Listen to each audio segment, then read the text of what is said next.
여러분과 제가 진정으로 예수님을 기다리고 정말 성경을 가장 이 세상에 존재하는 어떤 것보다도 가장 내 마음을 지배해야만 하는 그런 하나님의 법으로 인정하고 우리가 그렇게 사는 사람들이라면, 정말 예수님을 사모하고 그렇게 사는 사람들이라면 우리가 남들 앞에 본이 되어야죠. 그래서 성경을 공부하는 방법도 저희가 본보기가 필요한 것 같아요. 성경을 어떻게 읽어야 된다. 그 젊은 사람들한테 왜 그렇게 뭔가 아이돌이 필요합니까? 왜 그런 것이 필요하다고 그렇게 막 세상이 외칩니까? 왜 그렇습니까? 사람은 보이는 어떠한 것에 끌려가게 돼 있거든요. 보이는 것에. 그래서 정말 이 시대에는 그러한 증인들이 필요해요. 진실로 믿는 사람들. 근데 그런 사람들이 자기네끼리 모여서 자기네끼리 좋다 이렇게 살겠어요? 진실로 믿는다면? 절대 그렇게 할 수 없어요. 이건 향기이기 때문에. 향기는 감춰놓을 수 있는 게 아니잖아요. 그건 저절로 날아가는 거잖아요. 바람에 실려. 그것처럼 이 정말 예수님을 믿는 사람들은 그거 드러나게 돼 있어요. 그리고 보여지게 되어 있어요. 또 그렇게 해야 돼요. 우리가 좋은 것이 하나 있으면 어떻게 합니까? 나 혼자 갖고 있지 않잖아요. 예. 어떻게 해야 돼요? 이웃에게 다 나눠주잖아요. 특별히 좋아하는 사람들에게는. 자. 그래서 저희가 성경을 좀 더 착실하게 연구해야겠다 이런 마음이 들었어요. 자, 여러분이 집에서도 정말 더 열심히 연구하셔야 돼요. 각 권을. 자, 그래서 제가 오늘 이제부터 우리가 공부해야 될 책으로 뽑은 게 갈라디아서예요. 갈라디아서. 왜 그럴까요? 그 주제가 우리가 지금 공부하고 있는 것들과 같은 주제이기 때문에 그렇죠. 여러분, 갈라디아서는 바울 서신서 중에서 초기에 들어가는 책이에요. 갈라디아서. 그리고 갈라디아서와 로마서는 같은 주제를 갖고 있는 책이에요. 그래서 갈라디아서를 공부한 다음에는 꼭 로마서를 공부해야 됩니다. 짝으로 되어 있는 책이기 때문에 그렇죠. 여러분, 갈라디아서는 갈라디아 지방에 사는 그리스도인들에게 보낸 편지예요. 사도 바울의 편지. 1장에는 그 인사말, 또 서론, 갈라디아서를 쓰게 된 배경, 목적 이런 것도 적혀져 있는데, 여러분 갈라디아서를 우리가 공부하기 전에 여러분 한번 그 사도 바울이라는 분에 대해서 한번 생각해 봅시다. 사도 바울 선생님. 사실 바울 선생님의 그 당시에 그 사도적인 입지가 그렇게 든든하지 못했어요. 사도 바울 선생님은 그 당시에 복음을 전하는, 특별히 이방인에 전하는 큰 일을 이루신 분이죠. 그러나 그것은 이제 후에 우리가 보는 그분에 대한 평가고, 그 당시에 그 바울 선생님 그 당시에 그분이 그 선교 사업하실 때, 그죠? 그분의 신앙생활은 굉장히 힘들었어요. 바울 선생님은 그 입지가 그렇게 튼튼하지 못하셔서 어떤 편지에 보면 본인에 대해서 설명을 잘 해놓죠. 왜냐하면 아무리 좋은 것을 전해도 어떤 때는 그 바울이라는 사람 때문에 어떤 때는 그 기별을 사람들이 또 제쳐놓을 수 있는 그런 위험성도 있었기 때문에 이 바울 선생님께서 편지서를 통해서 본인에 대해서 설명을 잘 해놓죠. 본인이 어떠한 분이고, 본인이 어떻게 믿음을 알게 되었고, 복음을 알게 되었고, 예수님을 만났는지, 또 본인이 신앙생활을 어떻게 하고 있는지를 자세히 적어서 쓴 편지들이 있어요. 갈라디아서 1장에도 그런 부분들이 들어가 있거든요. 자, 그리고 갈라디아서가 AD 한 57년, AD 58년, 지금으로부터 한 200년 57년이니까 2000년, 200년이 아니죠. 2000년 조금 못 미치는 세월을 갖고 있는 책이지만, 오래전 책이지만 지금 우리들에게 똑같은 교훈을 주고 있는 책이에요. 왜 그렇습니까? 시대는 변해도 사람의 본성은 다 똑같기 때문에 그러해요. 그래서 갈라디아 지방에 있었던 문제가 무엇인가를 잘 살펴보면, 또 바울 선생님은 어떻게 해서 이렇게 믿음의 훌륭한 선배가 되었나, 이런 것들을 잘 살펴보면 우리가 많은 것을 우리가 배울 수가 있죠. 자, 바울 시대에 보면요, 사도 바울 시대, 그때 그 기독교계는 그 유대인들이 있었지만 또 유대인 그리스도인들도 많았어요. 유대인으로서 그리스도인 된 사람들. 근데 그 사람들이 이 예수님을 믿는다고 하면서도 그들이 갖고 있는, 그 유대 백성이 갖고 있는 특별한 제도가 있었죠. 그들의 제사 제도를 잘 알지 못했어요. 그들이 제사를 지내면서도 그렇게 오랜 세월 동안 그들이 그 제사 성소 제도를 갖고 있었는데도 불구하고 그들은 그 제사에 갖고 있는 의미, 참 정신을 그들이 알지 못했어요. 그 제사 제도가 가리키고 있는 분이 누구신가를 알지 못했던 것이죠. 그런 사람들이 그저 그리스도인 되었어요. 유대인으로서. 그럼 그런 부류가 한 부류가 있었고 또 한 부류는 이방인으로서 예수님을 믿게 된 사람들이 있었거든요. 그런데 이 이방인으로서 예수님을 믿는 사람들 틈에 항상 이 유대인 그리스도인들이 끼어 있어요. 유대인 그리스도인들이. 그래서 이 유대인 그리스도인들이 자신도 잘 알지 못하는 자기의 제사법을 자꾸 강요하는 거예요. 이 사람들에게. 그래서 이 갈라디아 교회에 문제가 생겼어요. 그래서 사도 바울이 이제 편지를 쓴 거거든요. 그래서 이 내용은 무엇이냐? 너희가 구원받는 것은 오로지 한 길뿐이다. 너희가 구원받는 건 오로지 예수님을 믿는 것 외에는 방법이 없다. 이것이 주제예요. 좀 더 멋있는 말로 하면 믿음으로 말미암는 의가 이 갈라디아서와 로마서의 주제거든요. 자, 바울 시대에는 이 유대인 그리스도인들이 제사 제도를 아예 의미도 모르면서 지키는 것이 문제가 되었어요. 예. 자, 그러면 이 시대에는 뭐가 문제일까요? 이 시대 종교계는. 우리 시대의 그리스도인의 종교계는 무엇이냐? 이 하나님의 계명에 대해서 여러분 그리스도인들 다 붙들어 놓고 십계명 얘기해 보세요. 다 안다 그래요. 그리고 십계명 다 지킨다고 얘기합니다. 그죠? 십계명을 무시하는 사람은 없어요. 하나님의 법 안에 어떤 법들을 잘 모르고 그거는 법이 아니라고 해도 십계명을 무시하는 사람은 없어요. 십계명에 대해서는. 그죠? 자, 그런데 무엇을 모를까요? 그 옛날 유대인들이 이 제사 제도의 참 정신을 몰랐던 것처럼 지금 그리스도인들은 이 십계명에 대한 참 정신을 알지 못해요. 그러면서 십계명을 지킨다고 생각하고 있어요.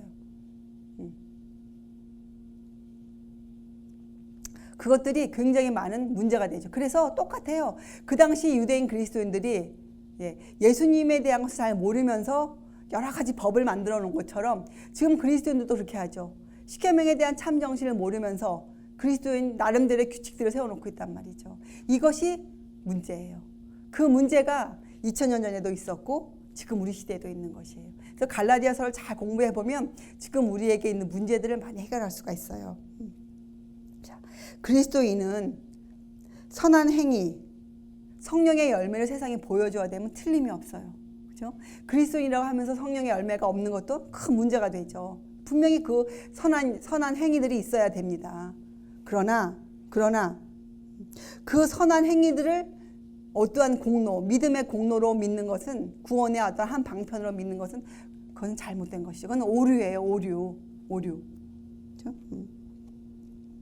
그리스도인들은 그 본인들이 갖고 있는 어떻게 보이는 선한 부분들을 믿음의 대용물로 여기서는 안 돼요.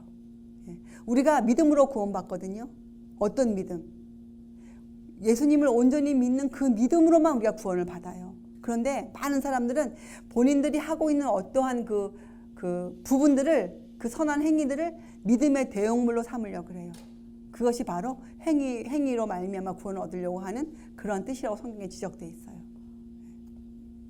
그 부분에 대해서는 이 갈라디아서와 로마서가 아주 탁월한 책이에요. 그래서 오늘 우리가 이제 이 갈라디아서를 먼저 공부하면서 이 믿음으로 말미암는 의, 그동안 여러분들이 많이 공부했었죠. 믿음으로 말미암는 의. 자, 그래서 우리가 성경으로 돌아가 다시 한번 공부해 보기로 하겠습니다. 자, 1장 1절은 사도 바울이 본인이 왜 사도가 되었는지, 어떻게 사도가 되었는지를 적어 놓고 있어요. 자, 이렇게 적어 놓았습니다. 1장 1절에 사람들에게서 난 것도 아니요 사람으로 말미암은 것도 아니요 오직 예수 그리스도와 및 죽은 자 가운데서 그리스도를 살리신 하나님 아버지로 말미암아 사도된 바울은, 이렇게 시작해요. 자, 그러니 바울이 무엇에 따라서 하나님의 그 종이 되었다는 것이에요.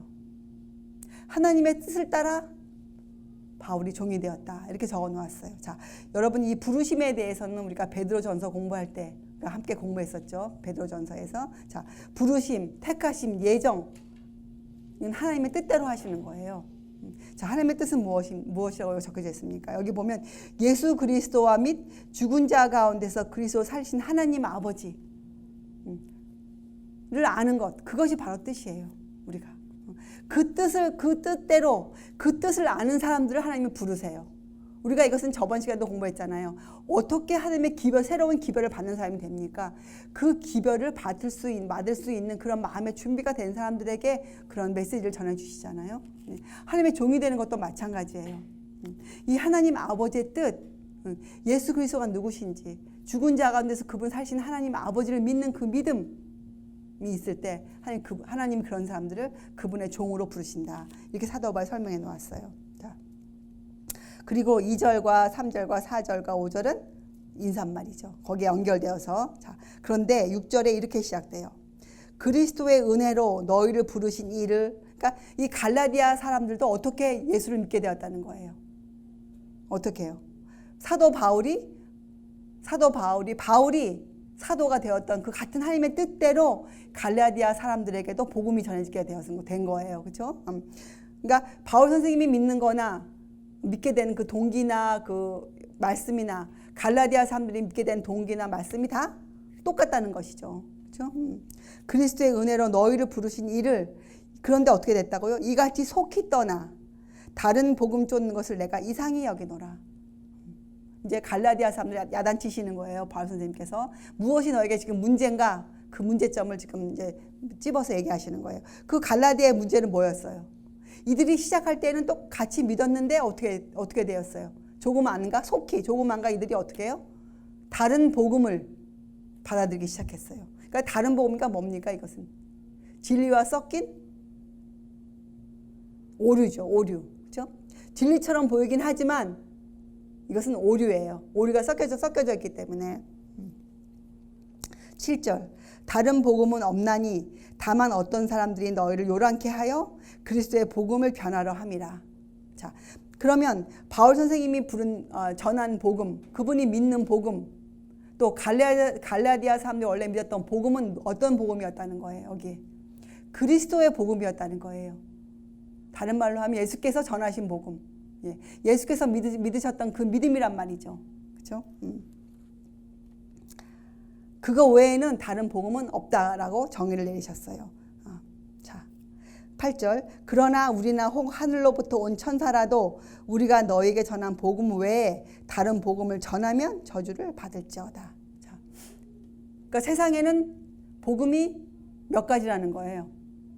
진짜 복음은 하나뿐이 없어요. 복음은 하나예요.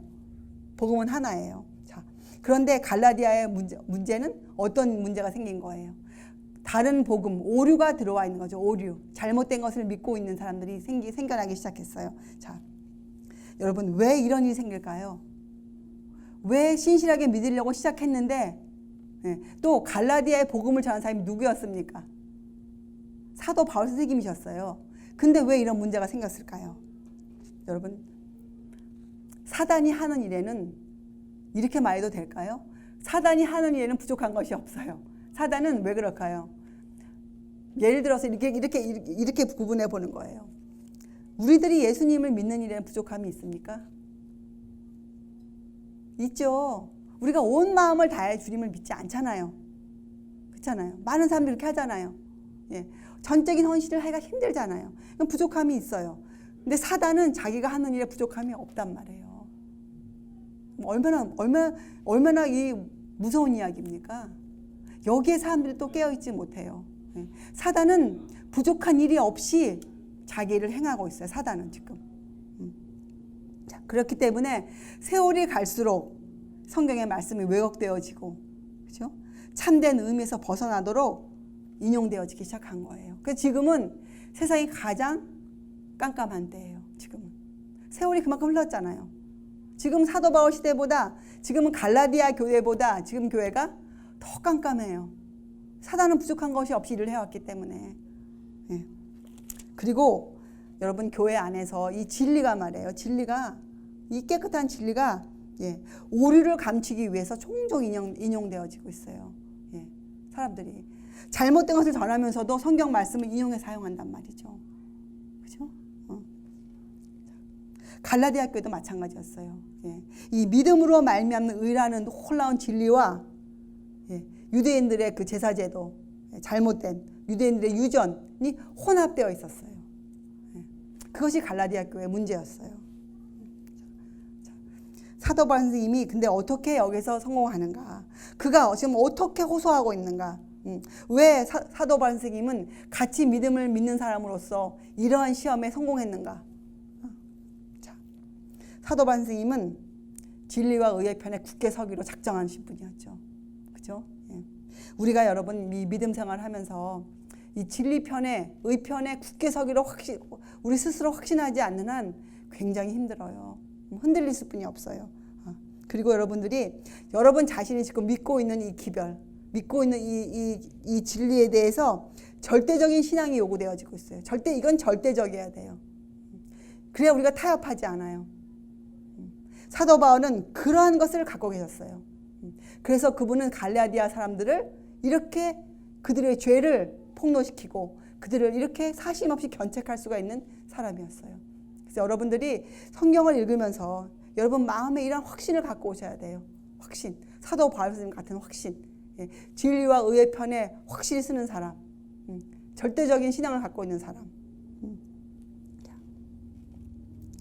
그래서 이런 이 복음 외에 다른 복음을 전하면 저주가 있을지어다. 이렇게 강력한 말씀을 할 수 있는 거예요. 사실 여러분 우리가 전도하면서 부드러운 말을 강하게 해야 되거든요. 하늘의 지혜가 필요해요. 예, 정말 하늘의 지혜가 없으면 어떻게 이런 말씀을 전할 수 있겠어요. 그렇잖아요. 부드러운 온유와 겸손의 예수님의 말씀을 이렇게 강력한 메시지로 전해야 되거든요. 우리들이. 예수님께서도 이 땅에 계실 때 이렇게 말씀하셨죠. 내 교훈은 내 것이 아니요 나를 보내신 이의 것이로다. 이러한 확신을 갖고 계셨어요. 예수께서도. 예. 바울 선생님도 그러하셨고 여러분도 여러분이 믿는 복음은 예수 그리스도의 복음임을 하나님의 말씀인 것을 여러분들이 스스로 절대적으로 여러분들이 확신을 갖고 계셔야 돼요. 그렇든가 이렇든가 하면 절대로 거기에 이 바울 선생님 전한 것 같은 그런 호소가 나가지 않아요. 왜 그렇습니까? 바울 선생님이 전한 그 복음이나 여러분과 제가 지금 믿고 있는 복음, 우리가 전하고자 하는 복음이 전부 다 하나예요. 성경은 분명히 에베소서에 이렇게 말씀하죠. 성령도 하나이요, 주도 하나이요, 또 믿음도 하나고 침례도 하나라. 여러분과 제가 믿는 바가 바울 선생님과 틀린 바가 없어요. 똑같아요. 하나예요. 그 옛날 아브라함이 믿던 복음이나 여러분이 믿는 복음이 하나예요. 똑같아요. 이런 것들을 여러분이 확신할 수 있어야 돼요. 근데 여러분이 어떻게 그것을 확신합니까? 만나보지도 못한 바울 선생님과 아브라함에 대해 여러분이 어떻게 확신하시겠어요? 무슨 방법이 있으시겠어요? 어떻게 확신을 여러분이 어떻게 가져오시겠어요? 방법은 한 가지죠. 성경으로 돌아가 아브라함에 대해서 적어놓은 글, 사도 바울이 쓴 글을 통해서 여러분들이 믿음이 하나라는 확신을 가져오셔야 되는 거예요. 그것이 복음을 연구하는, 복음을 공부하는 우리에게 주는 참 놀라운 은혜죠. 그것이 은혜예요. 예. 그래서 이 바울이 겪은 경험이 여러분과 저의 같은 경험으로 앞으로 전해질 것이. 여러분이 전도 사업하러 나가시면 똑같은 경험에 처해질 것이에요. 그 옛날 사람들이 이렇게 놀라운 바울 선생님, 어떤 사람들은 바울 선생님을 인정조차 하지 않았어요. 지금 우리가 볼 때 말이 안 돼 이렇지만 그 당시엔 그랬단 말이죠. 바울 선생님 같은 입장에. 그래서 우리가 이런 것들을 그 같은 시각으로 연구하면 우리가 앞으로 전도 생활할 때 참 도움이 되죠. 지금은 갈라디아 교회보다 지금 교회에는 더 많은 기만과 오류들이 들어와 있어요. 지금은. 자, 바울 선생님이 한 것처럼 이러한 것들에 대해서 우리가 논란하지 말아요. 논란은 필요 없지만 우리가 이것 잘못된 것을 끄집어내고 이것들을 견책하고 왜 잘못되었는지 우리가 확실히 알려줄 수는 있어야 돼요. 그렇죠?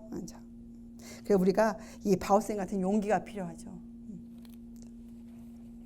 그리고 9절과 읽었죠. 10절. 이제 내가 사람들에게 좋게 하랴 하나님께 좋게 하랴 사람들에게 기쁨을 구하랴 내가 지금까지 사람의 기쁨을 구하는 것이었다면 그리스도의 종이 아니니라.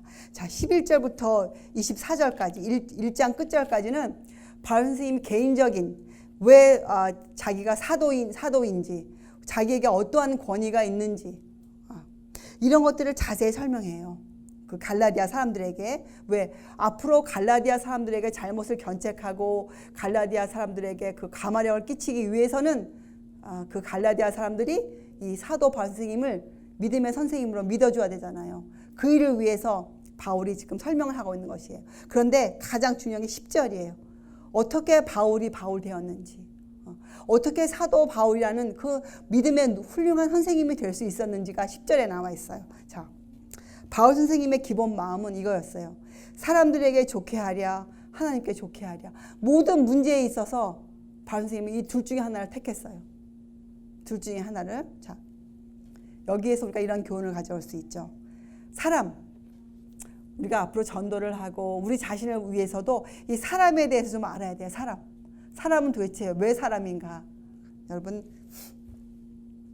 이런 말이 있잖아요. 세상에 수많은 인구가 있지만 그 인구가 한 사람도 똑같은 사람이 없대요. 심지어는 쌍둥이로 태어나도 어딘가는 틀리잖아요. 사람은 이 70억 인구가 있는데 다 달라요. 그 말은 다 자기만의 개성을 갖고 있는 것이에요. 자기만의 개성.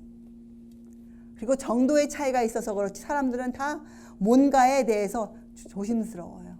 특별히 자기가 알지 못하는 것, 보지 못하는 일에 있어서는 다 조심스러워요. 누구나 다 그래요. 그리고 두려움이 있습니다. 두려움. 그렇죠? 그리고 사람은 소망이 없어요.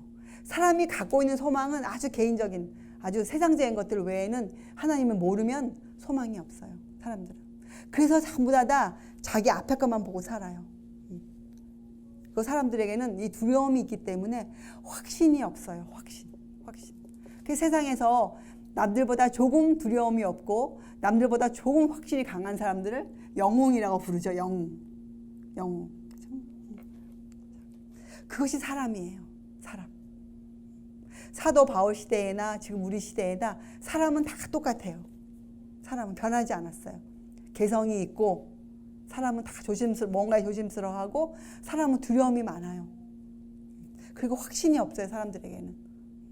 인생에 대한 확신들이 없어요. 사람들은. 자, 이러한 사람들이 어떻게 하나님을 믿을 수 있겠습니까? 어떻게? 사도 바울도 원래는 이런 사람이었어요. 근데 그가 어떻게 사도 바울이 되었을까요? 지금 그것을 사도 바울이 사람들에게 설명하는 거예요. 사람들에게 좋게 하랴, 하나님께 좋게 하랴. 결국 사도 바울은 무엇을 택했다는 거예요? 하나님의 입장을 택한 거예요. 하나님의 입장을. 하나님의 편에 서기로 그가 결정한 것이에요. 하나님의 편에 서기로. 이제 그 과정을 그가 설명하는 것이에요. 자, 그런데 여기에 보면 12절에 그가 그렇게 된 것은 어떻게 되었다는 거예요? 사람으로 인해서 그가 훌륭한 선생님을 갖고 있었기 때문에도 아니고, 그렇죠? 그가 누구에게서 배운 것도 아니래요. 어떻게 되었다는 거예요? 오로지 말씀을 통해서 그가 되었다는 거예요. 예수 그리스도의 계시로. 그러니까 계시가 우리 공부했지. 계시가 뭡니까? 주님을 통해서 펼쳐 보여주신 것들이에요. 주님을 통해서 펼쳐 보여주신 것들. 이 말씀을 통해서 사도 바울도 그 훌륭한 믿음을 갖게 되었다는 것이에요. 자, 살펴보면 여러분들이 지금 갈라디아서만 읽고 있지만 여러분들이 그동안 공부한 것들이 있잖아요. 그걸 다 한번 여러분들이 가져오세요. 책을 읽을 때는. 자, 어떻게 사도 바울이 그렇게 사도 바울이 되었는가? 자, 첫째, 여러분, 우리가 말씀이 무엇인지 알아야 돼요. 그렇죠? 말씀. 진리는 무엇입니까? 여러분, 진리. 누가 여러분에게 진리가 무엇입니까? 물어보면 뭐라고 대답하시겠어요? 진리. 진리는 말씀이에요. 말씀. 성경이 진리죠. 성경이 진리. 자, 여러분, 진리가 무엇인지 아셔야 돼요. 우선적으로 진리가 무엇인지 알아야 돼요. 진리가. 여러분들이 진리 연구를 통해서, 말씀 연구를 통해서 진리가 얼마나 순결하고, 진리가 담고 있는 것은 하늘의 성질이고 진리는 살아있다. 진리가 지금도 살아 역사하고 있음을 여러분들이 믿어야 할 것이에요. 그러기 위해서는 어떻게 해요? 진리를 먼저 공부해야죠. 그렇죠? 자, 그리고 인류 각자, 사람 모두 각자에겐 책임이 있어요. 세상에 사람이 태어나면 아무리 가진 것이 없고 배운 것이 없고 정말 그런 사람일지라도 사람들은 책임을 갖고 있어요. 책임. 그 책임은 무엇일까요? 사람들이 갖고 있는 책임은, 사람들의 책임은 무엇입니까? 그들이 진리가 무엇인지 알아야 되고, 그 진리의 표준을 처음부터 사람이 태어나면 어린아이로 태어나잖아요. 어린아이로 성장해 가잖아요. 말씀도 마찬가지죠. 처음 받을 때는 그저 그냥 조그마한 말씀으로 받지만 우리 사람 각자에게는 어떤 책임이냐면 그 말씀의 표준을 높여야 돼요. 말씀을 계속 읽으면서 그 표준을 높여가야 돼요. 그리고 그 말씀의 깃발을 높이 들어야 되는 책임은 각자에게 있어요. 그 책임을 교회가 갖고 있는 것이 아니에요. 여러분 각자가 갖고 있어요. 여러분 이런 말씀이 있죠. 주의 말씀은 내 발의 등이요 내 길을 비추는 빛이니이다. 주의 말씀은 주의 말씀은 각자의 등에 각자의 발의 등이에요. 각자의 인생을 비춰주는 빛이에요. 자, 그러면 그 말씀이 내 길을 비춰주는 그 등이 되고 내 길을 비춰주는 빛이 되기 위해서 여러분 그 일을 누가 하라는 것이에요? 그 일을 누가 해줘야 되는 겁니까? 여러분 앞에 그 말씀이 빛이 되기 위해서 여러분들이 해야 될 일이 있어요. 누가 해주는 것이 아니에요. 여러분 스스로가 성경 말씀의 연구를 통해서 그 빛을 비추는 방법을 찾아내야 돼요. 왜냐하면 예수께서 말씀하시기를 너희가 빛을 비추기 위해서 무엇을 해라 이런 가르침이 없어요. 예수께서 뭐라고 명령하셨습니까? 세상의 빛이 되라고 하셨어요. 그래서 우리는 빛을 비추기만 하면 돼요. 빛이 되기만 하면 돼요. 근데 그 빛이 될 수 있는 그 방법은 여러분 각자가 찾아내셔야 돼요. 오늘 우리가 지금 하고 있는 성경 연구처럼. 성경 연구를 여러분들이 그냥 쭉 읽고 다 알았다 이것이 아니죠. 여러분 성경에는 많은 성경 그 번역본들이 있고 한국에도 근데 우리 한국 사람들이 갖고 있는 성경 중에 관주 성경이라는 거 있어요. 관주 성경.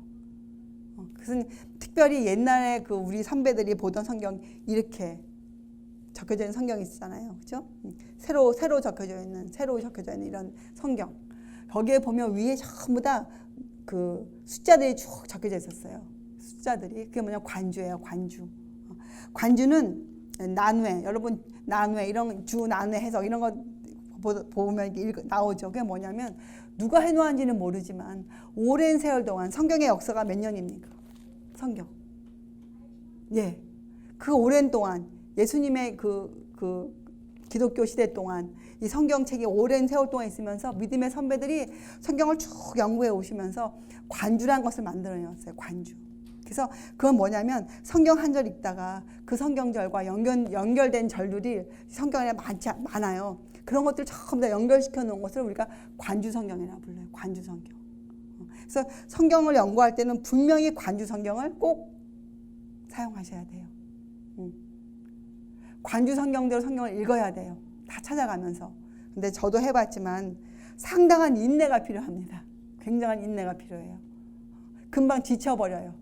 조금 공부하다가 지치고 또 어떤 마음이 드냐면 불손하게도 이 정도 말씀은 나도 알고 있는데 꼭 찾아야 되나 이런 오만 불손한 마음이 들어요. 근데 그거는 잘못된 마음이고 아는 말씀이라 할지라도 관주를 따라 읽다 보면 그 아는 것이 정도가 깊어져요. 그래서 내가 겨우 이 정도의 믿음뿐이 없었구나 이런 고백이 나오게 되죠. 저희가 지금 공부하는 방법은 관주 성경을 찾아 따라가면서 하는 방법이에요. 물론 제가 다 찾아왔죠. 제가 다 미리 찾아서 제가 읽고 여러분에게 알려주는 것인데 어떻게 제가 갈라디아서 1장 10절에 사람들에게 좋게 하랴 하나님께 좋게 하랴 이 한 절에서 사도 바울의 그 믿음을 찾아오자 하는 마음이 생겼겠어요. 관주를 읽다 보니까 사도 바울이 갖고 있었던 믿음이 바로 이런 것이었구나.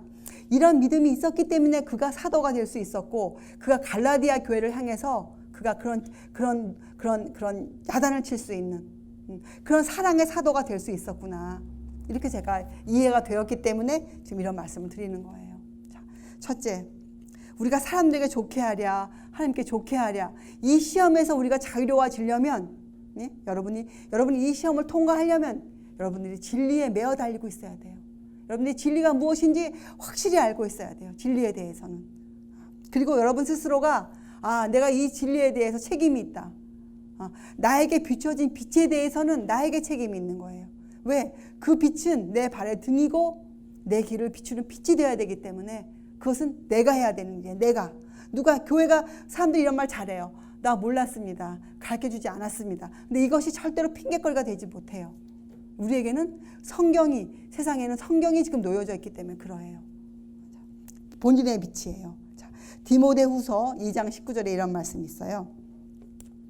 하나님의 견고한 터는 섰으니 인침이 있어 일렀으되 주께서 자기 백성을 아신다 하며 또 주의 이름을 부르는 자마다 불의에서 떠날지어다 하였으니.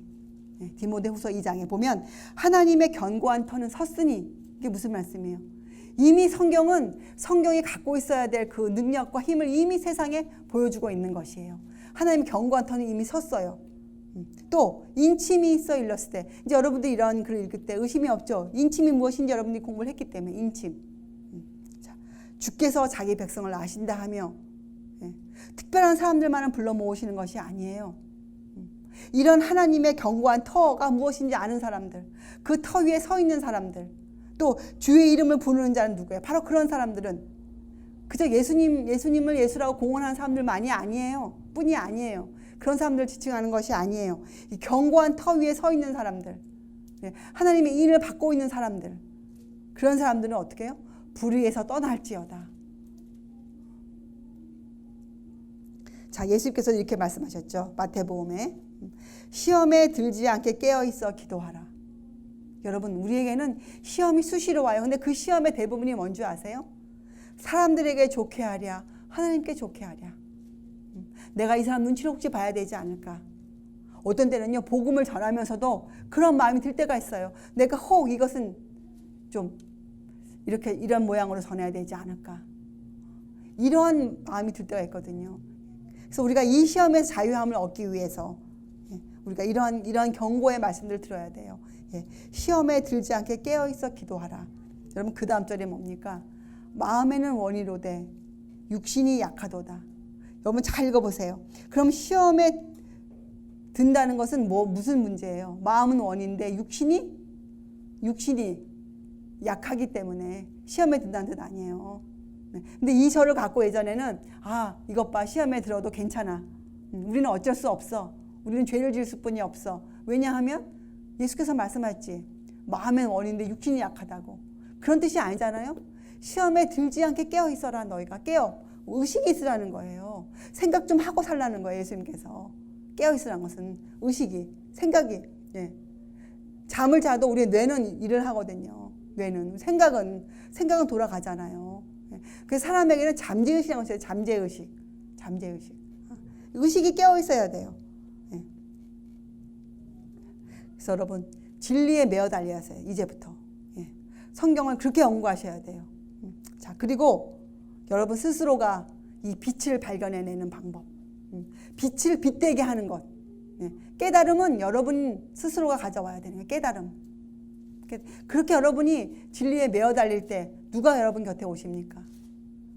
진리의 영이신 성령께서 여러분께 오시는 거죠. 바울 선생님도 이 방법으로 사도 바울이 되어셨어요. 사도 바울 선생님이 다메섹에서 예수님을 만난 것 때문에 사도 바울 선생님이 된 것이 아니에요. 그것은 그가 믿음의 시작이었죠. 그리고 세 번째, 그렇게 진리에 대해서 애달바하고 진리에 매어 달리고, 그렇죠? 그 진리를 통해서 주님의 영광이 나를 통해 드러나기를 위해 애쓰고 살 때 우리가 방법이 있어요. 그 방법은 또 뭡니까? 모든 사람은 그렇게 살고자 할 때 방법은 구주의 자아부인 예수님이 어떤 분이셨습니까? 예수님의 생애를 본받아야 돼요. 예수님의 겸손, 그분의 희생, 이런 것들을 본받아야 돼요. 그거 외에는 본받을 것이 없어요. 여러분이 무엇을 본받아 진리 따라 살겠어요? 여러분이 진리를 깨달아 알았어요? 그럼 여러분에게 본이 필요해요. 사람은 아까 얘기했죠. 사람은 본성적으로 무엇을 앞으로 보지 못하면 항상 두려움을 갖고 살게 돼. 그것이 사람이에요. 아, 나는 아니야? 천만의 말씀. 6,000년 동안 사람의 존재라는 사람을 연구해 보면요, 사람은 누구나 다 두려움을 갖고 있어요. 눈에 보이는 뭔가를 필요로 하고 있어요. 여러분이 진리를 통해서 빛 대신 예수님을 발견할 때에만 여러분 마음의 두려움이 사라져요. 앞을 향해서, 미래를 향해서 발걸음을 띄워놓을 마음이 생겨요. 그 방법이 무엇일까? 예수님의 생애를 여러분의 모본으로 삼으셔야 돼요. 예수님의 생애를. 우리 주님도 그렇게 사셨어요. 히브리서 12장 2절에 보면 주님은 그 앞에 있는 즐거움을 위하여 십자가를 참으사 부끄러움을 개의치 아니하셨다고 나와 있어요. 예수님께서 십자가에서 그렇게 고통스러운 처절한 죽음, 아주 비굴한 죽음이었죠. 그 당시에 입장에서 볼 때는. 그러한 죽음을 참아내셨던 것은 왜요? 그 앞에 있는 즐거움을 아셨기 때문에 참아내신 거예요. 예수님께서도. 예수님 사람이셨거든요. 그래서 이런 구절이 적혀져 있어요. 그러니까 이 절에 있어서 여러분과 저희가 어떤 확신이, 어떤 것이 있어야 되느냐. 우리는 사람이에요. 사람. 그런데 여러분과 저가 참 여기에 약하죠. 우리는 남들이 우리에게 던지는 손가락, 우리를 비방하는 말 한마디 굉장히 연약해. 그 부분에 너무 민감해요. 누가 나에 대해서 던지는 한마디, 나를 바라본 눈초리 하나, 그것 때문에 우리가 실망할 때가 너무나 많아요. 종종. 그렇잖아요? 그런 것들에 이제 여러분이 자유함을 느끼셔야 돼요. 그런 것으로부터. 남이 던진 말 한마디가 여러분의 신앙을 흔들어서는 안 돼요. 남이 보여준 남의 그런 허물이 여러분의 신앙을 흔들어서는 안 돼요. 그런 것들은 여러분들의 경고에 횃불로 서 있어야죠. 예수님이 이 땅에 오실 때 버리고 오신 것이 있어요. 무엇을 버리고 오셨을까요? 예수께서 이 땅에 사람으로 오시기 위해서, 우리의 모본이 되시기 위해서 버리시고 오신 것이 있어요. 예수께서. 자, 그것이 뭐냐? 그분의 부귀. 하늘 임금이셨잖아요. 그분이 갖고 계셨던 그 부요함, 부귀를 다 놓으셨어요. 그리고 그분의 광채, 그분의 명예. 예수님은 이런 것들을 다 포기하고 오셨어요. 그래서 예수님이 이 땅에서 사람으로 사실 수 있으셨어요. 만약에 예수께서 그런 것들을 안 버리고 오셨더라면 어떻게 갈릴리 지방 나사렛에서 사실 수 있으셨겠어요? 어떻게 우리를 위해서 구주가 되실 수 있으셨겠어요? 어떻게 십자가에 돌아가실 수가 있으셨겠어요? 다 버리시고 오셨어요. 예수님께서. 그리고 6,000년 역사 동안 하나님의 참 진리는 인기를 끌어본 적이 없었습니다. 한 번도. 아주 소수의 사람들만이, 진실로 믿는 자들만이 하나님의 진리를 발견하고 진리를 따라 살았어요. 왜 그렇습니까? 사람의 자연적인 본성은 진리를 거스리는 것이기 때문에 그래요. 사람은 내추럴, 자연적으로는 하나님을 좋아하지 않게 되어 있어요. 사람은. 우리가 하나님을 사랑하고 좋아하려면 우리가 어떻게 합니까? 생선이 바닷물을 거슬러 올라가는 것과 같은 맘먹는 그런 우리의 애씀이 필요해요. 우리가 절대로 행위로 구원받는 거 아닙니다. 그렇잖아요? 그러나 우리에게 뭐가 필요하냐? 예수님의 정신이 우리 마음에 각인되어져야 돼요. 그 일을 위해서 우리가 애를 써야 돼요. 그 일을 위해서. 그 일을 위해서 우리가 투쟁해야 돼요. 그 일을 위해서. 그 일을 위해서 우리가 어떻게 합니까? 세상에 붙어있는 우리의 애착을 버려야 되죠. 또 우리의 교만한 마음을 버려야 되고, 우상숭배로 기우는 모든 것을 버려야 돼요. 지금 이 시대의 사람들이 우상숭배를 옛날 사람처럼 하진 않죠. 무슨 산당을 지어놓고 그렇잖아요. 절에 다니면서 그리스도인들이 우상숭배한다고 말하진 않잖아요. 그리스도인의 우상숭배의 위험은 무엇입니까? 마음으로부터 오는 예수님의 정신에 대해서 잘 모를 때, 예수님의 생애를 본받지 않고 살고 있을 때 우리에게 우상숭배의 위험이 있어요. 왜냐하면 본성적으로 그러하기 때문에. 요한일서 2장 15절에는 이 세상이나 세상에 있는 것들을 사랑치 말라. 이 세상이나 세상에 있는 것들을 사랑치 말라. 이런 경고가 있어요. 또 로마서 12장에는 이 세대를 본받지 말고 오직 마음을 새롭게 함으로 변화를 받아 하나님의 선하시고 기뻐하시고 온전하신 뜻이 무엇인지 분별하도록 하라. 야고보서 4장 4절에는 가늠하는 여자들이여 세상과 벗된 것이 하나님의 원수임을 알지 못하느뇨 그런즉 누구든지 세상과 벗이 되고자 하는 자는 스스로 하나님과 원수되게 하는 것이니라. 이 가늠한 여자들이 누굽니까? 성경에서 여자는 누구를 지칭해요? 예, 교회들이에요. 교회들, 처녀들, 있잖아요. 가늠하는 여자들, 미련한 자들. 그래서 여러분, 우리가 이렇게 살 때, 이렇게 살려고 애를 쓸 때 우리가 진리를 단순하게 받아들일 수가 있어요. 진리를. 이런 믿음이 이런 마음의 상태가 준비되어 있지 아니하면 진리를 아주 복잡하게 받아들여요. 진리가 아주 진리의 표준은 높은 것이지만 진리 그 자체는 단순한 말씀이거든요. 근데 사람들이 표준은 낮추고 그 말씀 자체를 아주 복잡하게 만들어 놓아요. 이해할 수 없도록. 지금 종교계가 그렇게 해놓아요. 그거 거꾸로 해야 돼요. 먼저 진리의 표준을 높여야 돼요. 그러면 진리를 단순하게 받아들일 수가 있어요. 진리를. 그럴 때 우리가 그 진리를 따라 살 수가 있어요. 진리를 실천할 수 있는 사람이 되어요. 진리를 높이 이해만 하고 있잖아요. 진리 따라 살 수 없어요. 너무 높아요. 근데 진리의 표준을 먼저 높이고 우리가 주님의 생애를 본받으려고 하잖아요. 그럼 우리가 그렇게 살 수 있어요. 마음에 주께서 그런 마음을 주세요. 주님께서. 이 순서가 바뀌어야 돼요. 그건 다른 말로 하면 세상의 정신, 세속적인 마음을 갖고 있는데 세상의 애착을 갖고 있잖아요. 그럼 진리의 표준이 높여지지가 않아요. 진리의 표준이 높여지지가 않아요. 여러분이 이렇게 생각하세요. 나는 왜 진리를 이해가 이렇게 힘들까? 나 왜 이렇지? 왜냐면 우리는 지금 성경으로 우리 자신을 진단해 보아야 되거든요. 우리의 마음의 상태를. 자, 나는 진리가 왜 이렇게 힘들까? 그렇게 만약에 마음이 자꾸 생각이 되잖아요. 그건 이렇게 생각해요. 진단을 이렇게 받아야 돼요. 나는 아직도 진리를 표준을 높이고 있지 않다. 내가 진리의 표준을. 그건 다른 말로 또 하면 무엇인가? 세상에 붙어있는 내 마음을 완전히 끊어버리지 못했구나. 그거예요. 성경은 원인을 그렇게 알려주고 있어요. 성경은. 우리가 세상에 대한 애착을 완전히 끊어버리지 못하잖아요. 그럼 진리의 표준을 높일 수가 없어요. 진리를 하나님의 말씀으로 단순하게 받아들일 수가 없어요. 내 마음이, 내 정신이 땅으로 가 있기 때문에 내 마음이 하늘로 향해 있을 때에만 내가 진리의 표준을 높일 수가 있어요. 이것은 나를 비하시킬 것이 아니에요. 내 마음이 땅에 가 있다. 이것이 나쁜 것이 이것이 나의 잘못이라고 꾸짖는 것이 아니에요. 성경 말씀은. 우리가 그렇게 오해하면 안 돼요. 만약에 누군가가 나에게 지금 당신 마음이 세상을 향해 있지 않습니까? 이런 말씀을 들을 때 우리가 그 말씀을 왜 저런 말을 내가 듣지? 속상하다. 이렇게 들으면 안 되는 것이에요. 우리가 그런 말씀을 들을 때 그래? 나에게 아직도 이런 잘못이 있구나. 응? 내가 아직도 이런 모습으로 비춰지는구나. 내 잘못이 무엇일까 하고 성경으로 돌아가면 되는 것이에요. 그렇게 돌아가라고 우리를 꾸짖으시는 거예요. 우리를 견책하시는 거예요. 우리의 경고를 주시는 것이에요. 여러분, 세상의 정신을 갖고 있잖아요. 내 마음이 세상에 어떠한 것이어도 애착을 갖고 있잖아요. 여러분, 그러면 어떠한 일이 있는 줄 아세요? 그러면 내 속의 자아가 죽지 않아요. 내 속에 숨어있는 내 자아, 이 사람이 갖고 있는 본성이 죽지 않아요.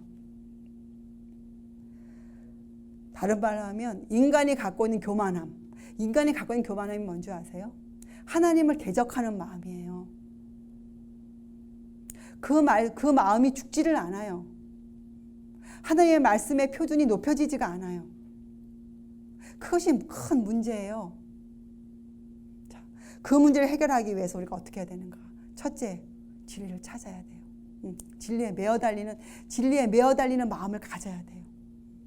그리고 진리의 표준을 높여야 돼요. 사람이 갖고 있는 속성 중에 인간이 갖고 있는 속성 중에 가장 위험한 게 두 가지가 있는데 뭔지 아세요? 교만과 허영이에요. 교만하는 마음과 허영심. 사람들은 아첨을 좋아해요. 그래서 사람들이 왜 아첨을 좋아합니까? 그 마음에 교만함과 허영심이 존재하고 있기 때문에 그래요. 만약에 그런 교만함과 허영심을 다 뽑아버렸잖아요. 근데 누군가가 나를 칭찬해 주잖아요. 그때에는 그 마음이 들지 않아요. 그때에는 경계하는 마음이 들어요. 경계하는 마음. 왜? 아첨은 누구의 정신이기 때문에 그래요. 그건 사단의 속성이니까 사단의 속성. 그래서 교만과 허영은 세상에서 가장 무섭고 큰 장애물들이에요. 교만과 허영. 과시하고 싶은 마음. 세상을 사랑하는 마음. 이것 때문에 사람들이 시련을 통과해야 돼요. 왜? 이 교만한 마음과 허영심은 풀무불 같은 시련을 통해서 이것들이 없어지거든요. 그래서 여러분, 정말 좋은 방법은 무엇인가? 내 자아를 죽이는 방법. 하나님의 견고한 터 위에 서 있는 것이에요. 주의 말씀 위에 완전하게 서 있는 것이에요. 그렇죠? 그 금 같은 믿음으로 내가 서 있는 것이에요. 그렇기 때문에 사람들은 시험을 통과할 수뿐이 없어요. 그 시험을 통하여서 사람들이 시험을 받고 그의 믿음들이 입증되어야 돼요. 여러분, 우리가 마지막 통과할 이 짐승의 환난을 통과하기 위해서 우리는 하나님의 이 말씀 견고한 터 위에 온전히 서 있지 아니하면 그때는 우리를 세워줄 것이 없을 것이에요. 이래서 사단은 이 사람의 이런 본성을 너무나 잘 알고 있어요. 사단은 하와를 통해서 시작한 그 거짓말로 6천년 동안 사람이 어떠한 존재라는 것을 너무나 잘 알고 있어요. 사단은. 여러분 자신보다 더 잘 알고 있어요. 사단은. 이것 때문에 사단은 사람들에게 어떠한 안목을 주는지 아닙니까? 불확실하고 짧은 이 땅에서의 삶에 사람들이 모든 이목을 집중시켜요. 불확실함에도 불구하고 우리의 미래가 그렇잖아요. 우리의 내일이 불확실하잖아요. 하나님을 모르면 얼마나 불확실합니까? 그럼에도 불구하고 사단은 사람들이 그 앞날에 미련을 갖게 만들어요. 얼마나 미련한 자로 살게 합니까? 사단은 우리들을. 우리가 하나님의 말씀을 모르면 우리의 앞날은 불안정해요. 불안해요.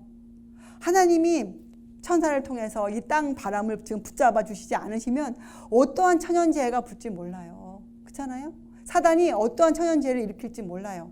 사단이 어떠한 인형을 우리에게 행할지 몰라요. 이렇게 불확실함에도 불구하고 사단은 우리의 눈을 우리의 먹고 사는 이 앞날, 내 생애, 이 땅에서의 생애에다가 우리의 눈을 자꾸만 몰아가는 것이에요. 자, 하나님은 우리를 어떻게 이끌어 가십니까? 하나님 우리를 영원한 생명으로 우리를 이끌어 가세요. 영원한 것으로, 하늘로.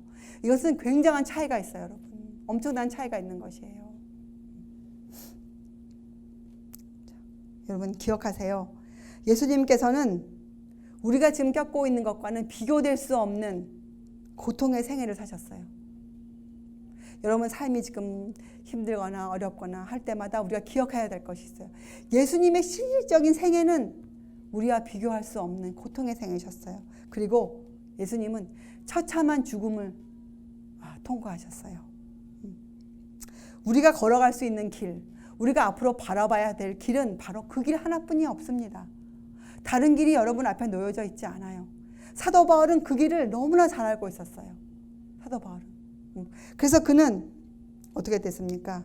이 하나님의 종으로 살아가는 그 삶 앞길에 있는 핍박을 피할 마음이 전혀 없었어요. 그는 그 앞에 놓여져 있는 시련과 핍박을 피할 마음이 전혀 없었어요. 그래서 그는 담대한 주님의 종이 될 수 있었죠. 그는 담대하게 복음을 전할 수가 있었어요.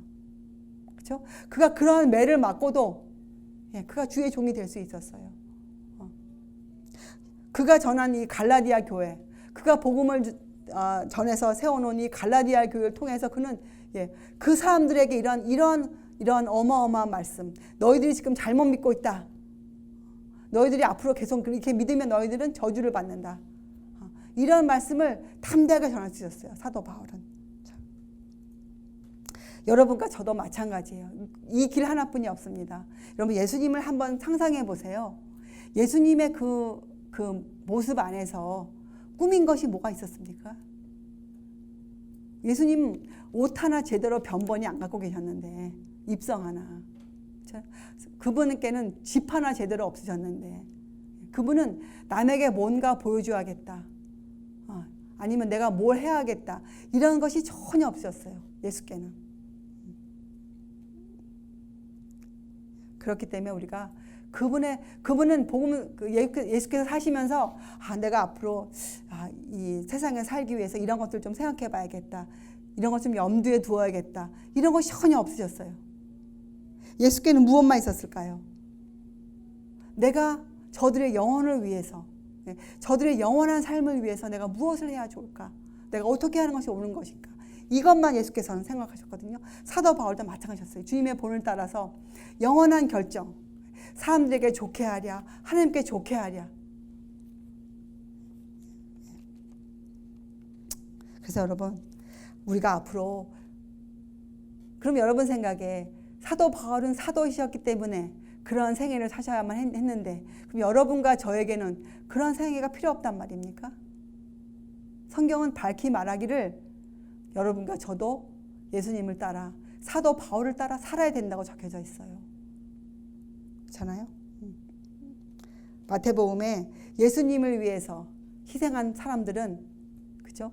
예수님을 위해서 가족이나 식구나 이런 것들 전토를 희생한 사람에게 이렇게 나와 있죠. 이 땅에서도 그 전토를 100배나 받고 겸하여 핍박을 받는다고 나와 있어요.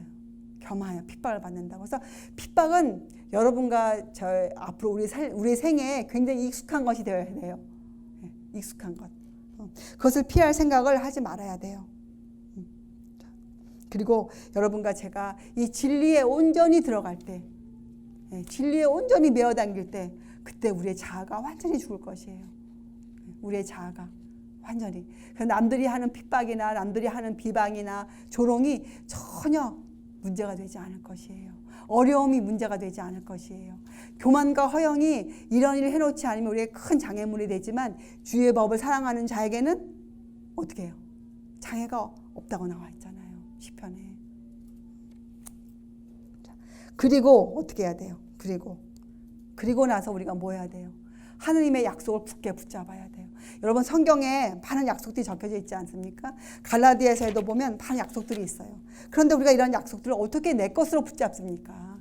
어떻게 그 약속이 나를 살게 해주는 그 소망으로 우리가 붙잡을 수 있냐고요. 그건 아무나 할 수 있는 일이 아니에요. 그래서 성경을 읽는다고 되는 것이 아니에요. 우리가 앞으로 갈라디아서 이렇게 공부할 것이에요. 한 절이지만 이 한 절에 여러 가지 말씀이 연계되어 있어요. 그렇죠? 사람에게 좋게 하랴, 하나님께 좋게 하랴. 여러분이 그렇게 결정하세요. 이제부터 여러분 삶 가운데 내가 이 일을 하는 것이 하나님께 좋게 하랴, 사람에게 좋게 하랴. 결정하세요. 그리고 하나님의 약속을 굳게 붙잡으세요. 여러분, 흔들리지 않는 믿음이 무엇입니까? 흔들리지 않는 믿음은 하나님의 약속을 굳게 붙잡고 있다는 뜻이에요. 반석 위에, 하나님의 견고한 터 위에 굳게 서 있다는 뜻이에요. 이건 쉬운 일이 결코 아니에요, 여러분. 그리고 그저 되는 일이 아니에요. 죄와 대항하여 싸워야 돼요. 피 흘리기까지. 주님이 싸우셨던 것처럼. 여러분, 고린도전서 1장 18절에 이런 말씀 있죠. 십자가의 도가 멸망하는 자들에게는 미련한 것이요. 십자가의 도가 뭡니까? 십자가의 도가 바로 예수님의 이 생애예요. 비교할 수 없는 고통의 생애. 그리고 처참한 죽음. 십자가의 도. 여기에서 얻어지는 교훈, 여기에서 얻어지는 가르침, 그것이 미련하게 보여요. 멸망하는 자들에게는. 진리를 모르는 사람들에게는 그것이 미련해요. 과연 이렇게까지 성경 공부를 해야 되는 것일까? 꼭 그렇게 믿어야 하는 것일까? 이런 의문이 들어요. 그 미련한 사람들이에요. 예? 그렇죠? 그러나 구원을 얻는 우리에게는 그것이 바로 하나님의 능력이에요. 그것이 바로 하나님의 능력이에요. 왜요? 우리를 이 땅에서 예수의 사람으로 살 수 있도록 만들어주기 때문에 그렇죠. 예수님의 삶과 똑같은 삶을 살 수 있는, 걸어가는 사람들로 우리가 만들어지기 때문에 바로 십자가의 도는 하나님의 능력이에요. 자, 여러분, 사도 바울은 이 점에 있어서 확신을 갖고 계셨던 분이에요. 만약 이 중에서 우리 중에서 누구든지 사도 바울이 되고 싶으세요? 사도 바울이 부러우세요? 그러면 우리가 그렇게 살면 돼요. 사도 바울이 믿었던 그 믿음대로 우리가 살면 돼요. 진리에 여러분 매어 달리세요.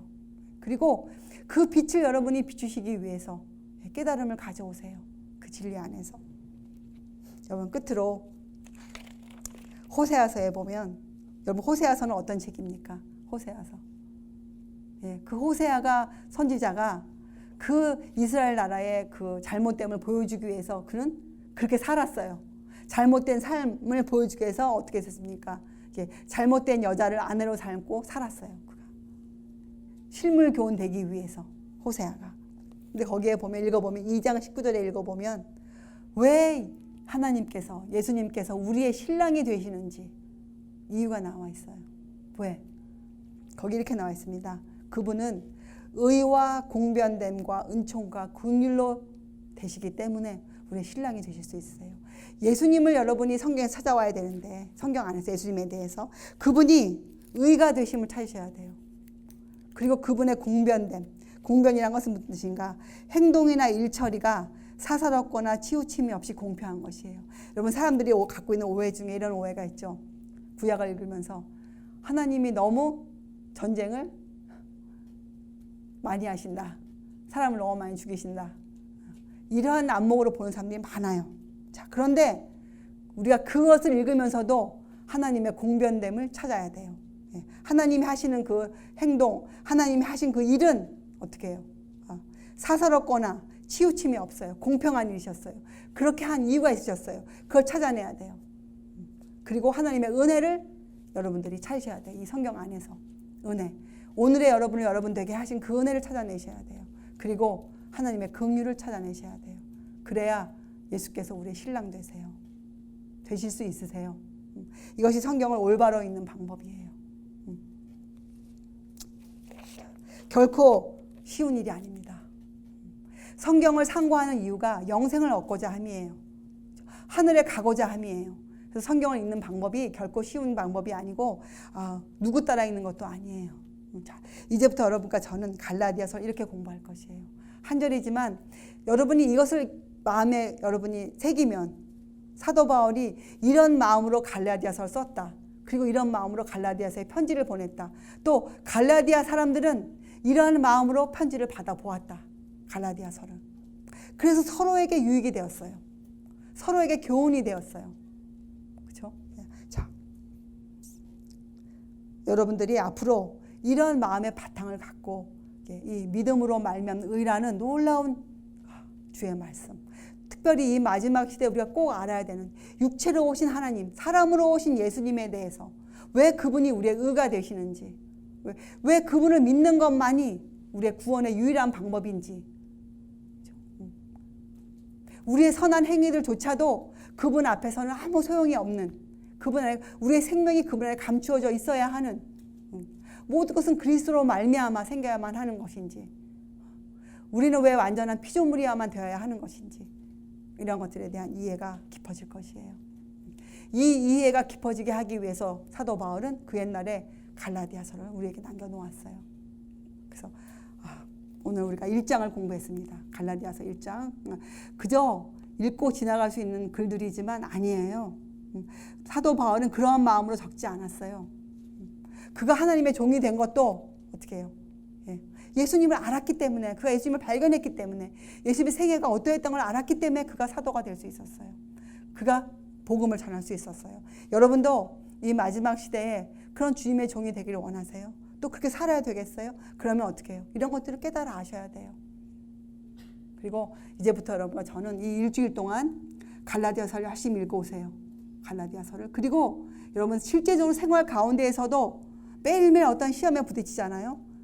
사소한 것이지만 여러분들이 마음을 잘 살펴보셔 살 때에는 예전에는 문제가 되지 않았던 일들이 시험거리로 다가와요. 시험거리로. 그때마다 여러분들이 생애 가운데서 무엇을 보느냐 보지 않느냐 이런 거 결정할 때에도 여러분들이 결정하셔야 돼요. 이것이 하나님께 좋은 일인가, 하나님의 기쁨이 되는 일인가. 그렇게 여러분들이 실제 생활에서도 답을 가져가세요. 여러분이 하시는 모든 행동, 여러분 마음에 드는 모든 생각을 여기에 비추어서 살펴보세요. 그러면 여러분과 제가 이 시대에 놀라운 주의 종, 바울과 같은 담대한 종이 될 것입니다. 기도하시겠어요? 하나님 아버지, 저에게 이 시대에 진리의 영이신 성령님을 보내주셨습니다. 저희가 갈라디아서를 공부하고 하나님의 말씀을 연구할 때 진리의 영께서 저희들을 진리로 인도해 주시옵기를 간절히 바랍니다. 하나님은 저희의 토기장이고 저희는 하나님의 진흙임을 고백할 수 있는 진실한 사람 되게 하여 주시옵소서. 저희의 모든 자아를 죽이고 내려놓고 오로지 예수님의 마음으로 살 수 있는 그러한 사람들 되게 하여 주시옵소서.